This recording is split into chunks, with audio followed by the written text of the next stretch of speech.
ଆମର ଆମ ଗ୍ରାମ ଦମାଳୁ ଦମାଳୁ ପେଶା ଗ୍ରାମ ସଭାର ସମ୍ପାଦକ ଉପରେ କାର୍ଯ୍ୟ କରେ ଏବଂ ଆମ ଲଣିପଡ଼ା ବ୍ଲକର ଜଏଣ୍ଟ ମାନେ ପ୍ରେସିଡେଣ୍ଟ ହିସାବରେ ମୁଁ କାମ କରେ। ତ ଚାଲ ବହୁତ ଖୁସିର କଥା ଯେହେତୁ କି ଆମର ମେଲାଣିରେ ଯାହା ହଉ ବହୁତ ସଂଘର୍ଷ ଆଉ ବହୁତ ବି ଭିଡ଼ ହେଇଛନ୍ତି ତ ମୋ ତରଫରୁ ଧନ୍ୟ ମନେ କରୁଛି। ତ ସମ୍ମାନୀୟ ଆମର ଜିଲ୍ଲା ପେଶା ଗ୍ରାମ ସଭା କମିଟି ବାଗୁଡ଼ି ବି ଏବଂ ଓଡ଼ିଶା ଷ୍ଟେଟ୍ ରାଜ୍ୟ ପେଶା ଗ୍ରାମ ସଭା ଓଡ଼ିଶା ଏବଂ ଆମର ଲହଣିପଡ଼ା ବ୍ଲକର ଅନ୍ୟାନ୍ୟ ଗ୍ରାମ ପେଶା ଗ୍ରାମ ସଭାରୁ ଆସିଥିବା ସମସ୍ତ ପେଶା ପ୍ରମୁଖ ମୋ ତରଫରୁ ନମସ୍କାର ଆଉ ତ ଆମେ ଜାଣିବା ଯେହେତୁ କି ଆମର ପାହାଡ଼ି ଏରିଆର ଲୋକ ଆଉ ଆମେ ପାହାଡ଼ି ଏରିଆରୁ ଗଛ ଫଳ ଖାଇକରି ଆମେ ଜୀବନଯାପନ କରୁଛୁ। ଯଦି ଆମେ ପାହାଡ଼ ଏରିଆର ଯଦି ଆମେ ସରକାରକୁ ଦେଇଦେବା ତାହେଲେ ଆମେ ସେଇ ଯେଉଁ ପାହାଡ଼ ଗଛର ଫଳ ଯେଉଁଟା ଆମେ ଖାଇପାରିବା ନାହିଁ, ଡିଙ୍ଗା କାଟି ପାରିବା ନାହିଁ ଆଉ ଫସଲ କରିପାରିବା ନାହିଁ। ତେଣୁକରି ଆମ ଜଙ୍ଗଲ ଜମି ଦ୍ୱାରା ହିଁ ଆମେ ବଞ୍ଚିତ କରୁଛୁ। ତେଣୁକରି ଆମେ ଆମର ପେଶା ଗୋଟେ ସମ୍ବିଧାନ ଆଇନ ଅଛି ଆଉ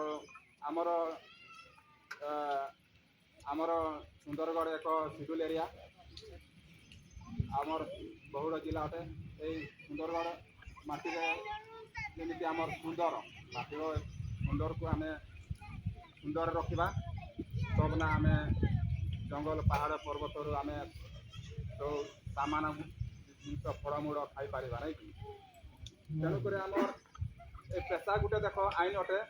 ଆମେ ପେଶା ନାଁ ନେଇକରି କିଛି ଦଲାଲ ନେତା ମନ୍ତ୍ରୀ ମାନେ ଆମେ ଜାଣୁଛୁ ପେଶା ଆମର ପ୍ରତ୍ୟେକ ବ୍ଲକ ଆଉ ପ୍ରତ୍ୟେକ ପଞ୍ଚାୟତରେ ମାନେ ପେଶା ପାଳନ କରାଯାଉଛି। କାହିଁକି ଆମର ଏଇ ପେଶା ଲାଗୁ ହେଇଯାଇଛି କିନ୍ତୁ ଆମରି ଲୋକମାନେ ଜାଣିନାହାନ୍ତି। ତ କିଛି ଲୋକ ମାନେ ଆମେ ମାଇଣ୍ଡ ଦ୍ୱାରା ହିଁ ଦେଖୁଥିବ, ମାଇଣ୍ଡରେ ଯିଏ କାମ କରୁଥିବ ସେମାନେ ବି ଜାଣୁଥିବ ଯେ ପେଶା ପାଳନ ହିଁ କରୁଛନ୍ତି। ମାଇଣ୍ଡ ପ୍ରଥମେ ପେଶା ପାଳନ କରିବେ ତାପରେ ସେମାନେ କାର୍ଯ୍ୟକ୍ରମ କରୁଛନ୍ତି। ତେଣୁକରି ଆମେ ଜାଣିବା କଥା, ଆଜି ସଚେତନ ହେବା କଥା, କିନ୍ତୁ ଆମେ ଆଜି ପର୍ଯ୍ୟନ୍ତ ଜାଣିପାରୁନାହାନ୍ତି। ଆଉ କିଛି ଲୋକ ମାନେ ଆମର ସେଇ ଦଲାଲ ହିସାବରେ ଯେଉଁଟାକି ଆମେ ପଇସା ଦେଇଦେଉଛୁ, ପଇସାର ଲାଲଚ ହେଉଛୁ। ଆଉ କିଛି ଲୋକ ଆମେ ଦୁଇ ବେଲା ହାଣ୍ଡିଆ ଏକ ବୋତଲ ଦାରୁରେ ଠକି ଦେଉଛୁ, ହଁ କି ନାହିଁ? ତ ଠକି ହେବାର କାରଣ କ'ଣ? ଆମେ ନିଜେ ଭବିଷ୍ୟତ ଜାଣି ନେଇ ପାରୁ। ଆମର ପିଢ଼ିରେ ଯେଉଁଟାକି ଆମେ ଅଛି ଆଗ ପିଢ଼ିରେ ଜାଣିବାର କଥା, ନିଜର ଛୁଆ ପିଲାମାନଙ୍କର ଭବିଷ୍ୟତ ପାଇଁ ଦେଖିବା। ଆମର ତ ଏବେ ପିଢ଼ିର ଖାଇଲୁ ବୁଢ଼ା ହେଲୁ ମରିଗଲୁ ନାଇଁ କି, କିନ୍ତୁ ଭବିଷ୍ୟତ ପାଇଁ ଦେଖିବାର ଅଛି। ଆମର ଜଳ ଜଙ୍ଗଲ ଯଦି ଖାଇଥିବ ହେଲେ ଆମେ କିଛି ଚାଷ କରିପାରିବା ଆଉ ସବୁ କିଛି ଆମେ ଫଳମୂଳ ଖାଇପାରିବା। ତ ଦେଖୁଛ ଆଜି ନ୍ୟୁଜ୍ରେ ଦେଖୁଥିବ ଆମର ଯେମିତିକି ଆମର ସେ ରାଉରକେଲା ସେ ଆମର ସିମେଣ୍ଟ କାରଖାନାରେ ମାନେ ଆମର ଆଦିବାସୀର ଏକତା କେମିତି ସେମାନେ ସେମିତି ଲଢ଼େଇ କରିବା କଥା, କିନ୍ତୁ ଆମେ ସମସ୍ତେ ଏକତ୍ରିତ ହେବା କଥା। ଆଉ ସେଇ ପାର୍ଟି ଏଇ ପାର୍ଟି କଲେ ହେବ ନାହିଁ। ଏଠି ଜାତି ଧର୍ମ ଧରିଲେ ହେବ ନାହିଁ, ସମସ୍ତେ ଏକତ୍ରିତ ରହିବା କଥା। ହେଲେ ଆମେ ପାଇପାରିବା। ଯେଉଁଟାକି ଆମର ପେଶାରଥ କହିଲେ କିଛି ଲୋକ ଜାଣିନାହାନ୍ତି ନାଇଁ କି, ଯେଉଁଟାକି ସମ୍ବିଧାନ ଆଇନ ଅଛି। ତ ବିନା ସହମତ ହିସାବରେ କୌଣସି ଗ୍ରାମ ସଭାର ସହମତ ବିନା ହିସାବରେ କୌଣସି କାରଖାନା ଚାଲିବ ନାହିଁ, ବିନା ସହମତିରେ କୌଣସି ମାଇନ୍ସ ଚାଲିବ ନାହିଁ, ବିନା ସହମତିରେ ପଞ୍ଚାୟତ ଚାଲିବ ନାହିଁ, ବିନା ସହମତିରେ କୌଣସି କାର୍ଯ୍ୟକାରୀ ଗ୍ରହଣ କରିପାରିବେ ନାହିଁ। ସେଇ ଆଇନ ହିସାବରେ ପେଶାରଥ କରାଯାଉଛି। ତେଣୁକରି ଏଠି ଆମେ ଜାଣିବା କଥା, ସେଦିନ ଆମେ ପେଶାରେ ମାନେ ପ୍ରତ୍ୟେକ ତୁମର ତ ବହୁତ ଏଠି ଅଛ ମାନେ ଭିଡ଼ ଅଛ ଜଣାପଡ଼ୁଛି। ତେଣୁକରି ଆମର ପେଶାରଥରେ ଆମେ ମାନେ ପ୍ରତ୍ୟେକ ମାନେ ଏଠି ଲିଡ଼ର ମାନେ ସମସ୍ତେ ତ ସବୁଦିନ ଯାଇପାରିବ ନାହିଁ, ପାଡ଼ି କରିବ। ଆଜି ମାନେ ତୁମେ ବାସିବ ଯେ ଆଜି 5-10 ଜଣ 12 ଜଣ ଗଲ ହେଲେ ତାର ଆର ଦିନ ତୁମେ ଚାହୁଁଛ ହେଲେ ସମସ୍ତେ ଯାଇପାରିବ। ଆଉ ଯେତିକି ସେଠି ଦେଖୁଛ ତୁମେ ଆମର ଗୁରୁଣ୍ଡିଆ ବ୍ଲକରେ ଆମର ଲହଣିପଡ଼ା ବ୍ଲକରେ ପେଶା ରସ କରାଗଲା ନାଇଁ କି ଯେ ଆମର ଏ ଗ୍ରୁପରେ ଏଠି ଜାଣିପାରୁଥିବ କେମିତି ମାନେ ଇଏ ଚାଲୁଛି। ତ ତେଣୁକରି ପ୍ରତ୍ୟେକ ଆମର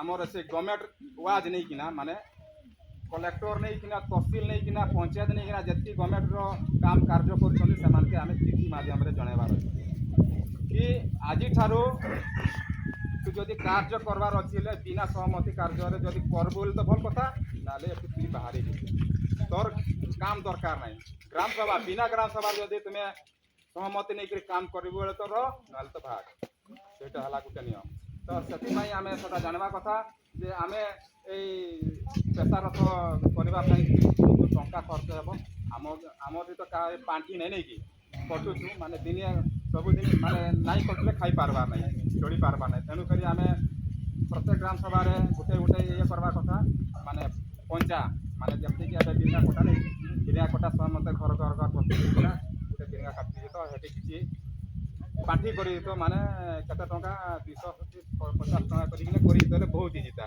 ତ ସେଇ ହିସାବରେ ଆମର ସଂଘର୍ଷ ହେବ ମାନେ ପାଣ୍ଠି ପଇସା ହେବ ସେଥିରୁ ଆମେ କୌଣସି ମିଟିଂ ହେଇଗଲେ ସେଇ ପଇସାରୁ ଆମେ କିଛି ଭାଗ ହେଇକିନା ଯାଇପାରବା ତବେ ନା ଆମର ସଂଘଟା ମାନେ ବଢ଼ ହେଇପାରବ ନହେଲେ ତ ଆଉ ସବୁଦିନ ଚାନ୍ଦା କଲେ କିଛି ଲୋକମାନେ କହନ୍ତି ନାଇଁ ପେଶାରେ ଚାନ୍ଦା ଆରେ ପେଶାରେ ଚାନ୍ଦା ଲାଗୁଛି ଯେଉଁଟାକି ନିଜର ମେହନତ କରୁଥିବା ଜିନିଷଟା ଖାଇବାଟା କେତେ ସୁନ୍ଦର ଆଉ ଅଲଗା ମାନଙ୍କର ମେହନତ ଜିନିଷଟା କେମିତି ଲାଗେ ହଁ କି ନାହିଁ ତ ସେଇଟା ନିଜେ ଜାଣିବା କଥା ନିଜର ମେହନତଟା ସବୁଦିନ ରହିବ ଆଉ ପରମାନଙ୍କର ମେହନତଟା ରହିବ ନାହିଁ କେବେ ତୁମେ ଯେତିକି ଟଙ୍କା ବି ତୁମେ କମ୍ପାନୀ ତରଫରୁ ମାନେ ଧରାଯାଉ ଆମର ନେତାମାନଙ୍କଠୁ ଆଣିକରି ସେ ପଇସାରେ କେବେ ରହିବ କି ନାଇଁ ରହିବ ନାହିଁ ଏଇଟା କିଛି ବି ଏବେ ମାନେ ଖାଇକିନା ନହେଲେ ତ ତୁମେ ଗାଡ଼ି ଘୋଡ଼ା କର କିନ୍ତୁ ସେ ଲାଷ୍ଟିଂ ବି କରିବ ନାହିଁ ଜାଣିଥାଅ କିନ୍ତୁ ଯେଉଁଟା ଜିନିଷ ହେଲା ନିଜର ମେହନତର କାମ କରୁଥିବ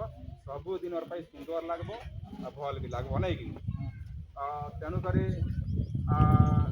ଚାଲ ମୁଁ ବେଶୀ କିଛି କହୁନାହିଁ ତ ସମସ୍ତେ ସଂଘର୍ଷ ହୁଅ ଏବଂ ଆମର ପେଶାରତ ପାଇଁ ଜାଗୃତ ହୁଅ ଆଉ ସମସ୍ତେ ଯେତିକି କଲେକ୍ସନ୍ ଲେଖା ହେଇଛି ସେଇଟା ଶୀଘ୍ର କଲେକ୍ସନ୍ ଆଦାୟ କରାଗଲେ ଆମର ଆଗଧାରରେ ଅଛନ୍ତି ବ୍ଲକ ୱାଇଜ୍ ଭାଇମାନେ ସେମାନେ କହିବେ ତ ଚାଲ ମୁଁ ବେଶୀ କିଛି କହୁନାହିଁ ମୋର ବକ୍ତବ୍ୟ ବନ୍ଦ କରୁଛି ଜୁହାର ଆଉ ଜୟ